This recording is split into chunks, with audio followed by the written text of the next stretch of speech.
Okay, I'm tired of 30-minute tutorials on how to use Foundry as a player, and I'm tired of sending them to other players and having them get confused. So, here's the bare basics of what you need to know to use Foundry VTT. First, let's go over moving on the screen. You can use the scroll wheel on your mouse to zoom in and out, and you can use the right mouse button to drag everything around.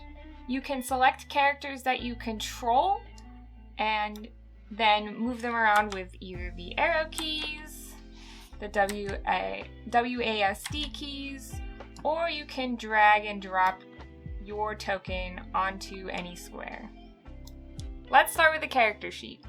If you double click your character, you're going to see a screen with all of your stats on it. Anything that is highlighted in red is something that you can click on.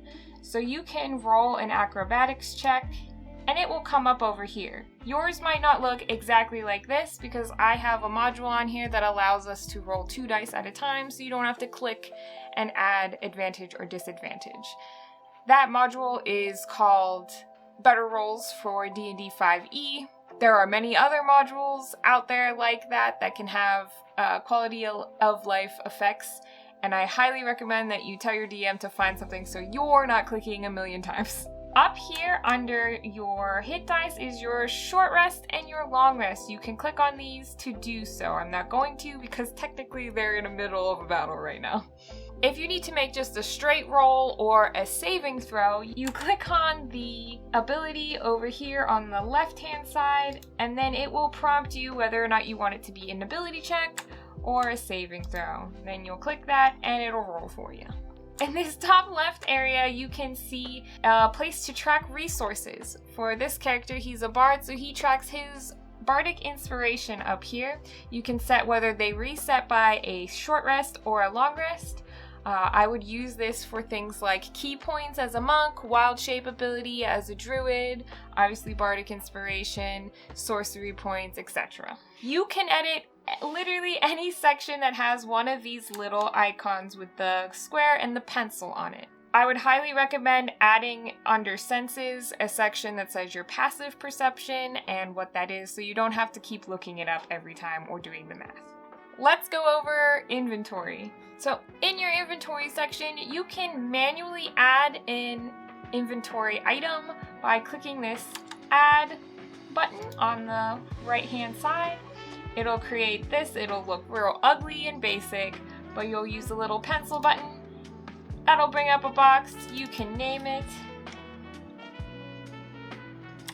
You can add a brief description in here if you would like, but the important part is the details. This is where you're going to be able to say what exactly your item does and if it requires a roll. The best example of this is going to be a weapon, so I'll run through it just real fast, but essentially you can pick what kind of weapon it is. You can pick if it's based off of something. We're gonna go with a hand axe for now. You can change whether it's attuned, if you're proficient, identified, blah, blah, blah. The big thing is down here, your activation cost is probably going to be an action. You're gonna wanna update this to reflect the range and how many targets that you can hit, things of that nature. But the biggest part is going to be under weapon attack. There you're going to pick what your ability modifier is supposed to be, as well as the damage formula for that weapon. This will be what will come up when you hit that roll button. That said, you don't have to create every single item from scratch, and that's something I found that my players don't realize.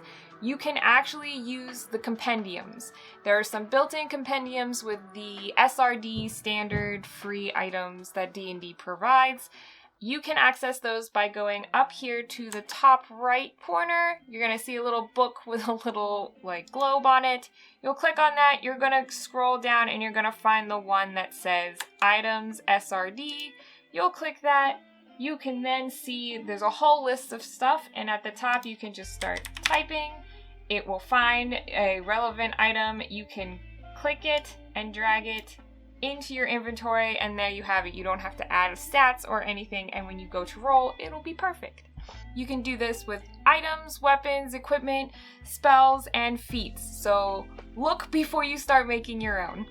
You can click on the name of any item to see more details about it, or if you want to roll that item, you can click the dice to the left of it and it'll go ahead and roll for you. This, as well as features and spells, all can be arranged by action, bonus action, and reaction depending on what the usage is. Features and spells are another aspect that people don't understand fully. If you need to level up, you do it under features, because under features is your class. Here you'll hit the little pencil button again, and you'll go into details, and that's where you'll change the class level as well as any of this information if you need to. Please note that it is still very manual and you'll have to go in and select your skills and other things as you go. Like any of the other sections, you can click on the name and that will show you more information. You can also use the roll button. For spells, you have the same thing. You have a lot more information, but you can roll straight from here. You can also drag and drop any icon and put it into your hotbar. That makes it easy for you to just click on this from down here and it'll automatically roll for you. This makes it easy for all your abilities that you use very often. So if you like to viciously mock often, you can just go ahead and click that button down here and you don't have to go through your character sheet to find it. Let's talk about the interface. A lot of your buttons are going to be at the top left and the top right. For the top left, we have this little people icon that's your token controls. When this four-cornered square is lit up, you can only select tokens that you are able to control. So we are controlling Hook, so we are only able to select Hook. We can also click and drag to select as well while in this mode. This button here is the target, so you can click this and then click an enemy to select and target the enemy you wish to. This helps your DM by putting a little marker on it for them. Next under this is going to be the measure tool.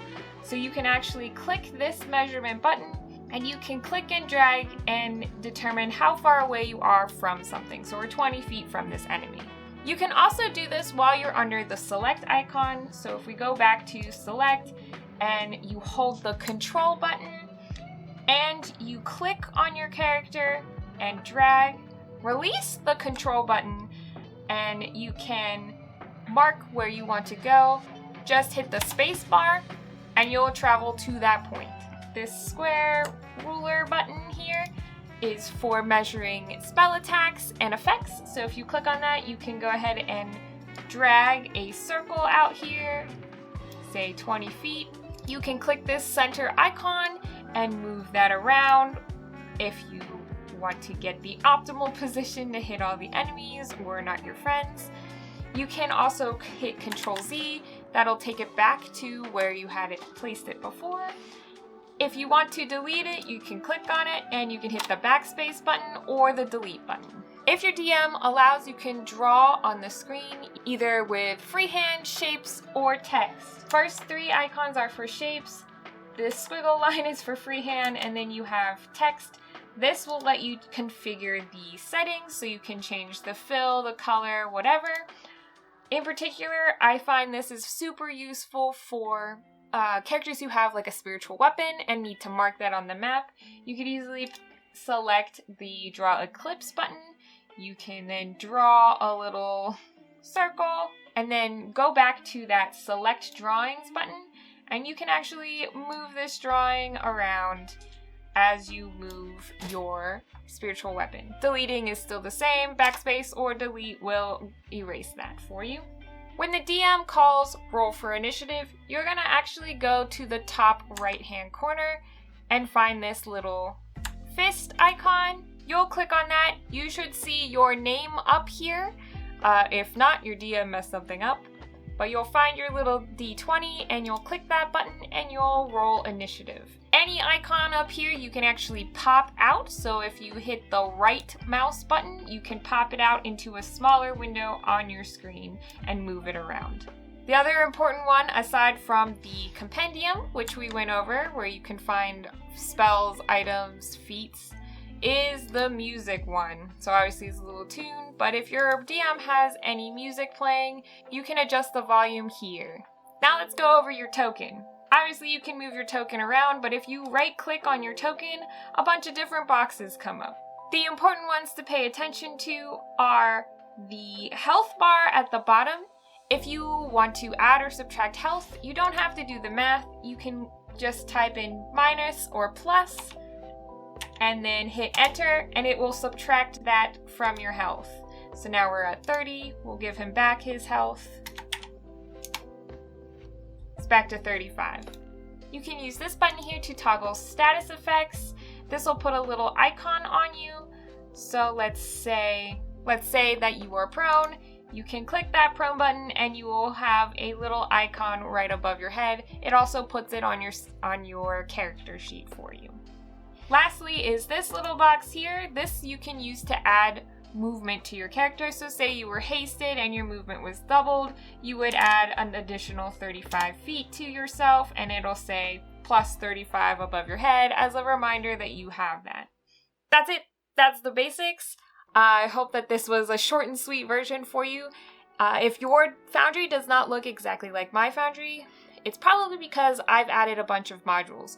If you want to see some of those modules, like the chat notifications on the left, the pop-out windows, the dice so nice, and the better rolls, I recommend sending this video to your DM so that they can add those modules as well to make your life a little bit easier as a player, but to make their life even easier as a DM.